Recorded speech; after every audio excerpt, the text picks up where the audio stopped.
Good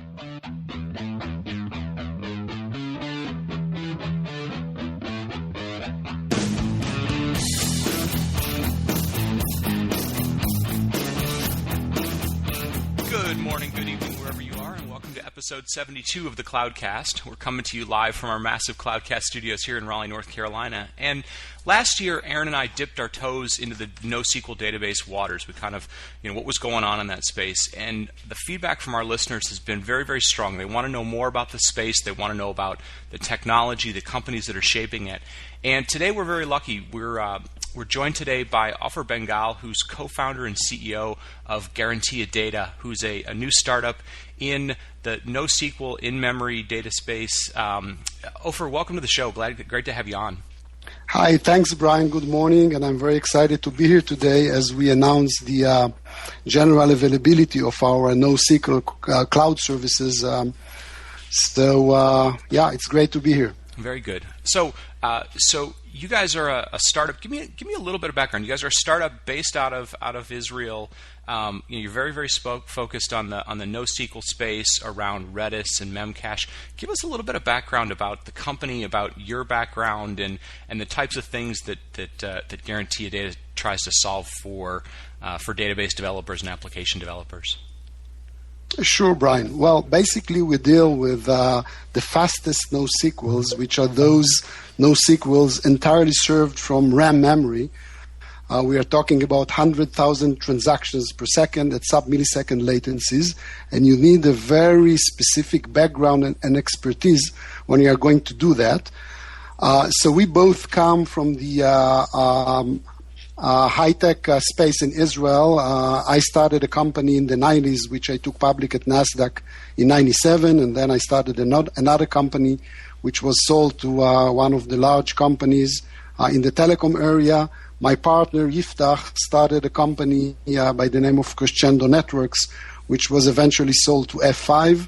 All our team come from companies who dealt with very high-speed networks, companies such as F5, Crescendo, Cisco, etc. Okay. And they are used to deal with those very high throughputs and low latencies. Now, we met when I was a board member at Crescendo, and then after we both were freed from our previous engagement, we decided to take this experience and leverage it in this new area of high-speed databases, NoSQL databases. Okay. So, it's interesting. One of the things that we found as we've done the show quite a bit is, cloud and the distributed nature of cloud, where you can run applications, where you can consume them from, is really changing kind of architectures, and it's changing how people can develop applications. We've seen, companies that are focused in the security space and billing and all these things that you can begin to wrap around, cloud applications. The database space is a little bit different because you've got to be right where the information is. You've got to be right near the data. You deal with speed of light issues. What does a typical Guarantee Data environment look like? I mean, where would people deploy your services? The Memcached and Redis that you deploy. Where do you expect the data to be? What does that environment typically look like? Well, basically, we serve companies who host their applications on clouds. In other words, it is not suitable for companies who use their own data centers and then may wish to store some of the stuff over the cloud. Okay. So we offer the service basically at the same data center as that where the user would host the application servers in order to avoid any network latencies. So today we offer the service in many data centers of the Amazon cloud, as well as a few data centers of the Microsoft Azure cloud. Okay. And the user, basically, one of the first things that he will do when hooking to the service would be to tell us to select which data center is used by their application servers, and we will serve from the same data center. Okay, so you can align to various Amazon availability zones and regions, and I assume there's ways you can get as close to those servers running the applications as possible through the way that you guys set things up. Exactly. Okay. Exactly. This is what we do. And, one of the challenges, by the way, was how to identify the exact availability zone, because, your availability zone and my availability zone, even they may be, called 1A or 1B, are not necessarily the same physical zone. So we, developed method of identifying the exact location of the user's application servers and so on and so forth. Okay. Now, you guys aren't necessarily a database company per se, as much as you really provide sort of what I would consider kind of value add, or the things around the database that are going to optimize it for performance and tooling. So you're specifically focused around Memcached and Redis. What do you guys do that's unique for those two technologies? Because they have been around for a little while, although they are still very new, and the skill set around them is still very new. What do you guys do that's unique about those, or what problems do you solve for Redis and Memcached deployments? Okay, first of all, we are talking here about open source databases, Yep. and the open source community of Redis, for example, is very, very active. By the way, it's sponsored by VMware. Right. What we do basically is on the system level. In other words, we solved problems which are not solved by the open source community, and those are, for example, with Redis, you are limited in scalability. You cannot grow your data set beyond the single master server, and this is a real limitation. Mm-hmm. You have also issues when writing to disk. If you would like to, to back up and to have everything in persistent storage, mm-hmm. this will degrade the performance of your application, and this is another problem with those two databases. In addition, we are talking about a very unstable performance. I mean, the performance of Redis and Memcached, which is very, very fast to begin with, is very sensitive to things such as the load on your application, the load on neighboring applications, the size of the virtual servers you use, and many other things. And one of the things that we do is make sure that you have the best performance and a stable performance under all circumstances. Okay. Now, and most importantly, we offer what we call true high availability, which means that we offer interzone replication, which means that you can replicate your data set within the same data center. So if a node fails, you do not lose any data, and the data flow is uninterrupted. I mean, your application actually does not know about this node failure.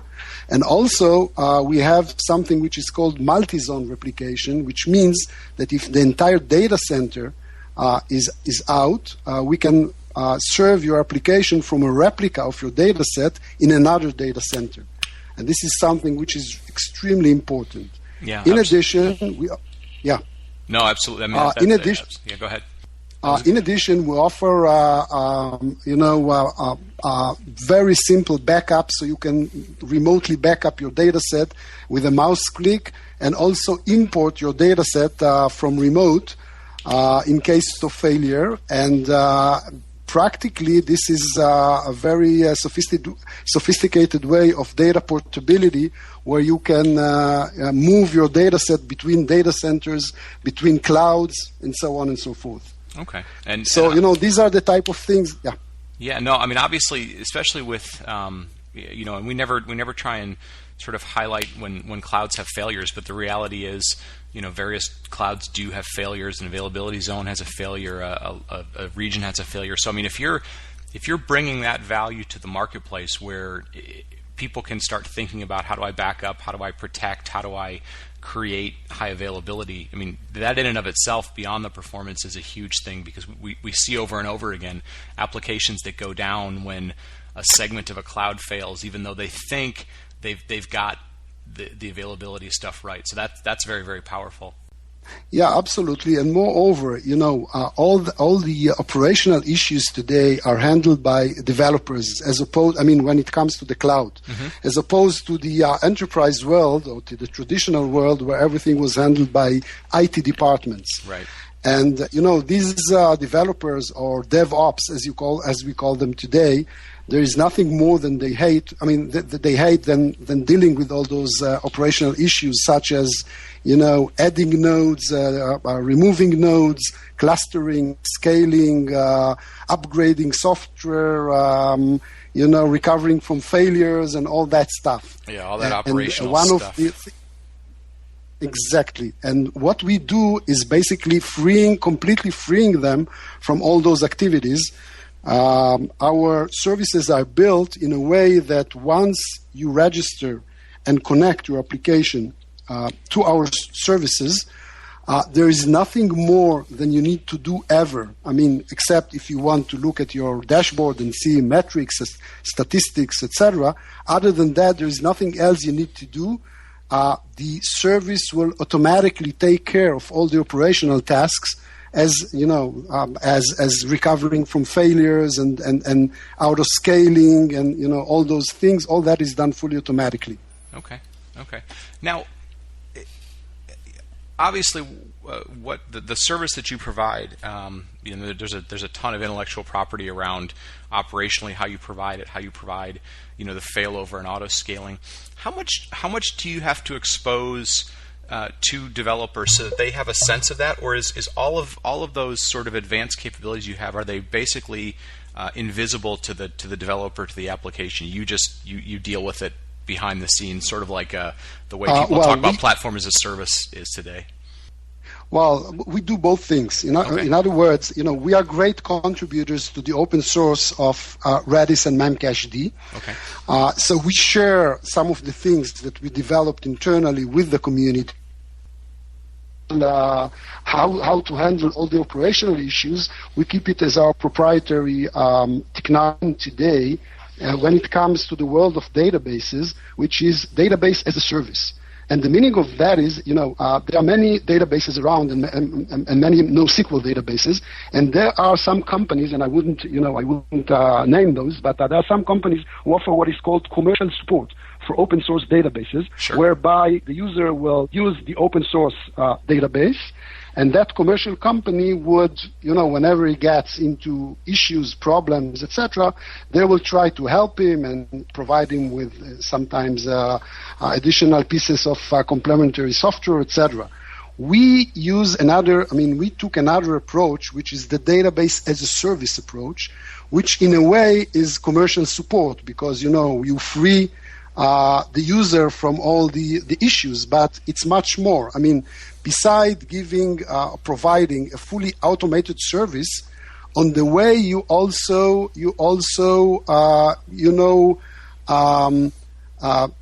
free him from the need to have a commercial support, because we are the commercial support. Yeah, no, and that's very powerful. I mean, I think, beyond the power of the technology that you're providing, I think it's always interesting to us when we start to see people build these kind of hybrid companies, hybrid business models, and I think, it sounds to me like what you're doing is not only providing very, very powerful technology, but you're also providing this bridge between developers, the sort of DevOps style of operation, which is still very new and very complicated for people to sort of figure out, and then just kind of pure expertise in terms of support and so forth. I mean, you very much provide a value in that service that says, we're gonna help your application. That's absolutely the key. But the other things that you do in terms of the expertise you've got in terms of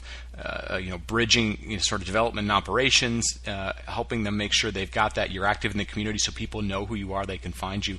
All those things are very, very powerful, and they're kind of a hybrid from what a traditional database company would provide, or a traditional sort of services type of systems integration company. And that's, I think, where we're starting to see more and more need in this marketplace is people that are very, very good at filling in between the lines, but to have deep technology expertise, whether they deliver it or whether they're adding to it. Absolutely, and you also mentioned, new business models, etc. And yep. Here also, we come up with something fresh, which is a pay-as-you-go pricing model. Well, today, if a user deploys if the user will deploy by themselves, a database like Redis or Memcached, they will rent a virtual machine from the cloud provider. Mm-hmm. They will take the open source software, upload it on it, and then when they run out of memory, they will rent another server, and so on and so forth. This means that most times you are over provisions, because once you rent a new server, it's still empty and you do not need all that capacity. So, on average, you always run with around 50% of the capacity of the server as that you don't need. Now, with our business model, we charge according to the actual size of the user's data set, which means that you pay only for what you consume, and you do not no waste. You avoid this typical over provisioning of these expensive RAM resources. Right. That's powerful. That's very important these days. Well, exactly. One last question, because I know you're obviously very busy. You're kicking things off. You're getting the product out the door. One last question for sort of developers that are out there in this space or certain industries.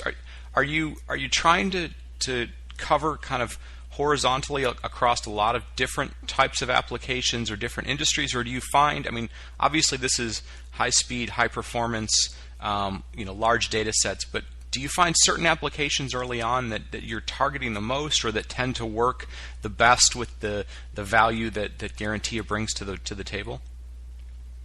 Well, basically, we will try to convince everyone who uses Redis or Memcached for whatever use case they use it for, to use our services, because it's better than the do-it-yourself approach. Okay. Now, if you look at the market, who is using Redis and Memcached? So it started by with very specific use cases like caching and timelines, stuff like that. But today you find it all over the place. So you find companies. I would say that what we hear in the industry is that most new applications would use a set of 3 different databases. The traditional MySQL relational databases, which have been around for years. This is number 1. And then MongoDB, which is a NoSQL database, which also is very, very popular. And Redis. Okay. Redis is, in just 3 to 4 years, has become one of the most, popular databases, and obviously, one of the top 2 or 3 NoSQL databases. Yeah, so everyone who uses that horizontally is a potential customer of ours. Okay, very good. Well, listen, I know you're very, very busy. Folks, we're out of time for this week. Ofer, thank you so much for the time today. Where can people go to learn more about Guarantee Data, or where will they? Could they expect to see you out and about in the marketplace if they want to come up and talk to you and talk about opportunities and ways to work together? The easiest way would be to hook on to www.guaranteedata.com, and then you can find all the information and how to reach us and how to talk to us, etc. We are also available on 3 platforms as a service: the Heroku, UpFog, and UpHarbor platforms. So there, again, you can enter the add-on section of those platforms as a service and find our Redis Cloud or Memcached Cloud services. Okay, very, very cool. Well, listen, thank you again so much for the time. Folks, we're out of time for the day, or for this show. Again, if you like the show, leave us a review on iTunes. You can always follow us on Twitter at thecloudcast.net, on the web, and all the social media outlets. So, again, Ofer, thank you so much for your time.